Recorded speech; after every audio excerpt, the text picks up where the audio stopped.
The Tulsa attorney is celebrating after Harvard University returned a Tomahawk that once belonged to his distant relative.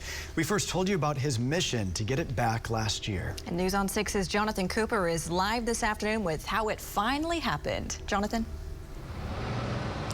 Brian and Shannon, that Tomahawk once belonged to Chief Standing Bear of the Ponca tribe.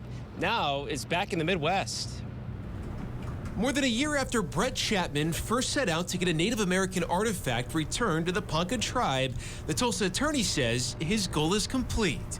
Harvard University has returned this Tomahawk that once belonged to Ponca Chief Standing Bear. It means a lot. It's a recognition, one, that we're still here, and it's a respectful act on their part, too. Chapman, who is a descendant of the Native American civil rights leader, sent a letter to Harvard in early 2021 asking university leaders to take the Tomahawk out of the Peabody Museum and return it to the tribe. We're in this time where people are understanding that it's very important to give things like these back or to recognize maybe the history of these things. Chapman says the artifact has deep meanings to tribal members. Standing Bear gave the Tomahawk as a gift to an attorney representing him in a landmark civil rights case in 1879.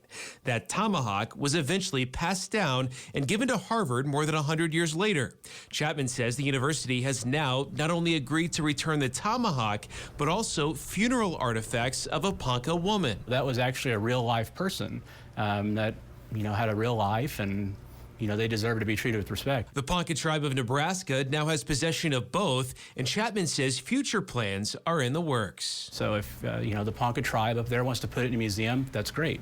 If they want to keep it tuckered away and kind of make it a ceremonial item, that's their decision too.